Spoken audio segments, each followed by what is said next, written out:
BFM Business, BFM Patrimoine, le face-à-face. Nicolas Chéron et Stanislas de Baillencourt sont en plateau. Bonjour messieurs. Bonjour. Stanislas pour Sycomore Asset Management, Nicolas pour Zone Bourse.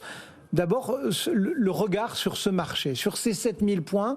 Je titille tous les intervenants ce matin, mais voilà, plusieurs jours qu'un coup on est au-dessus, un coup on est en dessous, un coup on passe un temps pile sur les 7000. Qu'est-ce qu'il nous dit, notre marché en ce moment? Qu'est-ce qu'il propose? Je pense qu'on est en pleine période de publication des résultats, qui globalement est assez bonne, mais se passe dans un contexte plus large de changement de politique monétaire des banques centrales.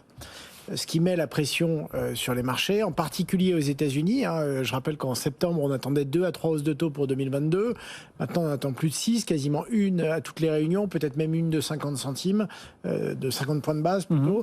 Donc, il y a énormément de pression du côté monétaire qui pèse sur les marchés, limite la hausse, notamment aux États-Unis. Et de l'autre côté, on a des publications de résultats qui sont assez bonnes. Et en fait, ce sont ces deux forces qui s'affrontent et qui engendrent aussi beaucoup de rotation sectorielle dans les marchés entre les titres, parce que même si le marché, en apparence, au niveau des indices, bouge peu, en dessous, il y a des très fortes hausses, des très forts rebonds. On a parlé des valeurs bancaires qui ont très bien publié, des valeurs du secteur pétrolier et d'autres secteurs, notamment la technologie, qui souffrent beaucoup parce qu'elles avaient des valorisations très élevées à la fin de l'année dernière et donc elles dégonflent une partie de ces valorisations.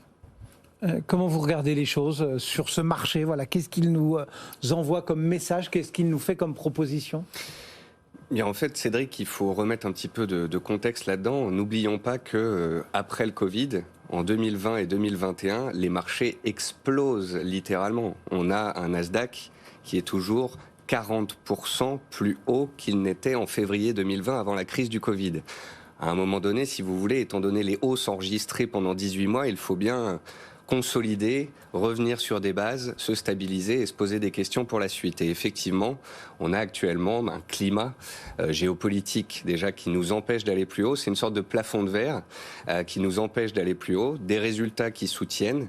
Et on est en fait dans une sorte de canal horizontal. Mais ce canal horizontal, il dure déjà depuis très longtemps. Quand on regarde la capitalisation boursière mondiale, elle fait du surplace autour des 115-120 000 milliards depuis déjà 6 mois.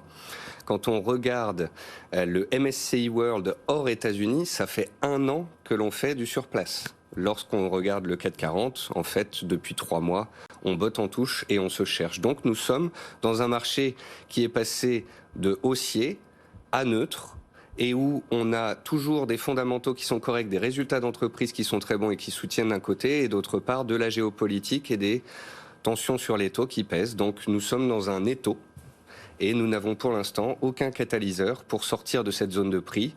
Du coup, effectivement, on peut jouer ces fameuses rotations. Simplement, peut-être qu'elles ont eu lieu, peut-être que le marché s'est ajusté. Il s'est ajusté relativement violemment.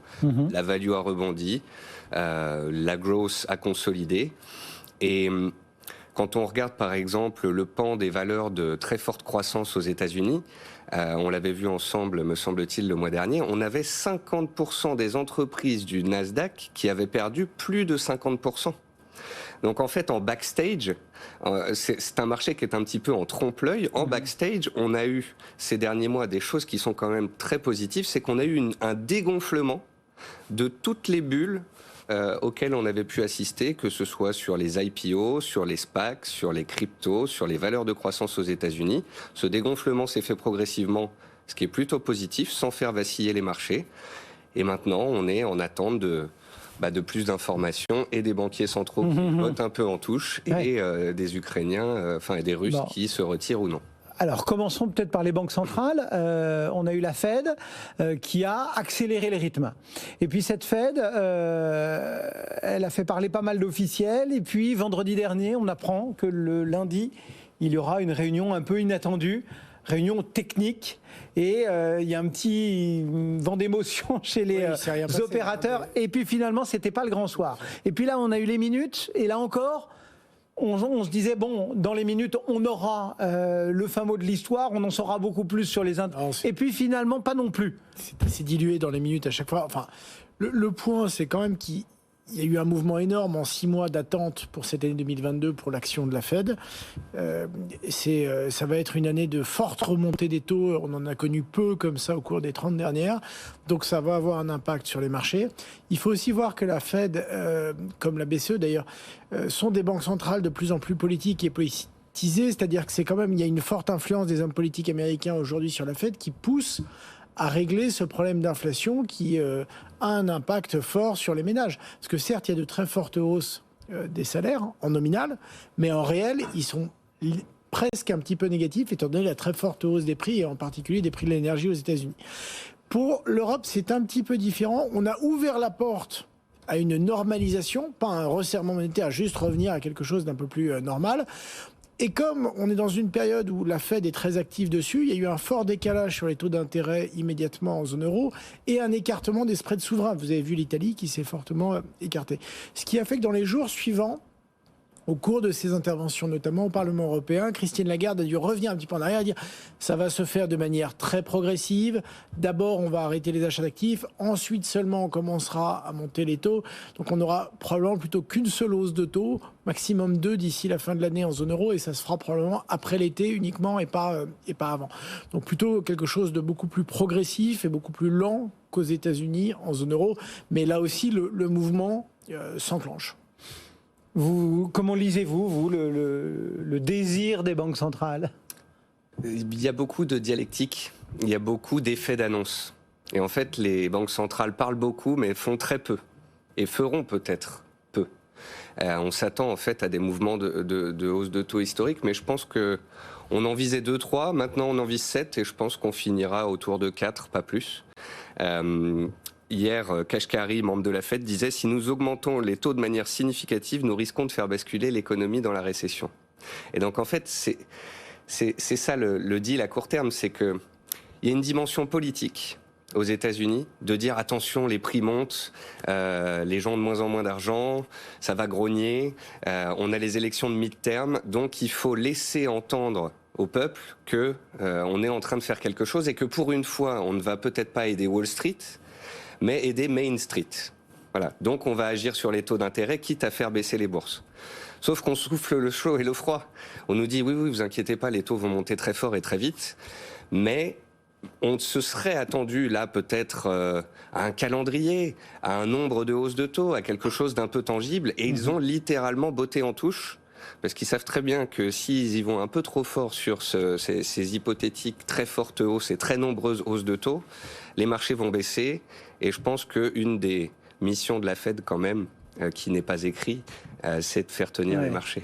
Ouais, c'est très important cette question-là, non ? Parce que finalement, on sent que les deux banques, peut-être plus la Fed que la BCE, mais les deux banques ont une envie d'un retour vers une forme d'orthodoxie monétaire.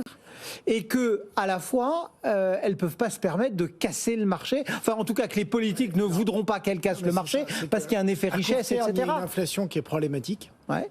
Et donc, elles ne peuvent pas ne pas agir, ne serait-ce que. On est d'accord. Il y a une forte pression politique. Et en même temps, et c'est encore plus vrai aux États-Unis, il y a le risque. Il y a déjà des craintes qui émergent sur la croissance, notamment à partir du second semestre. Là, il y a encore quand même beaucoup de demandes qui n'ont pas pu être, pour des problématiques logistiques, rencontrées. Mais au second semestre, ça peut commencer à ralentir. Si en face de ça, vous mettez une hausse de taux massive, vous réglerez probablement d'ici 6 mois, 1 an plus tard, après les hausses de taux, l'inflation va commencer déjà naturellement par des effets de base à ralentir.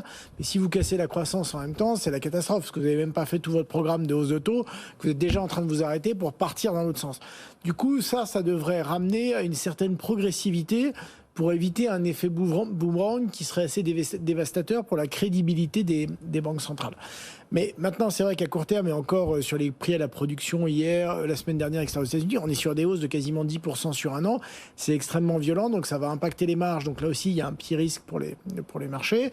Maintenant, la question, c'est combien de temps ça va durer, parce que tout le monde avait dit que ça serait les économistes pariaient vraiment sur une inflation transitoire. Ouais. Alors le problème, c'est que quand elle monte très fort, nécessairement, elle se diffuse dans l'économie après, et c'est ce qui est en train de se passer. Oui, mais à la fois, plus elle monte fort également, et là, par exemple, puisqu'elle vient notamment cette inflation, et on l'a encore vu du côté du Japon avec les prix de l'énergie, c'est que pour faire 7% le trimestre suivant, il faudrait encore que le pétrole soit multiplié par 2. Si vous regardez... Et si on est à 90 et quelques dollars, on ne peut pas aller à 180. D'accord, mais si vous regardez l'inflation cœur, que ce soit en Europe ou aux États-Unis, elle est très élevée aussi, elle est proche des plus hauts historiques. Ouais. Donc c'est là où les prix de l'énergie élevés, après ils se diffusent dans les prix à la consommation, dans d'autres catégories de produits, puis dans les salaires. Et là, c'est exactement là où on est aujourd'hui, c'est que c'est plus qu'un problème de matières premières, ce qui était le cas l'année dernière, avant au printemps et à l'été, où en plus il y avait un effet de base très positif, enfin qui rendait l'inflation très élevée. Là, on n'est plus ça, on est plutôt dans la diffusion de ces prix élevés de l'énergie à l'ensemble des produits de biens et services.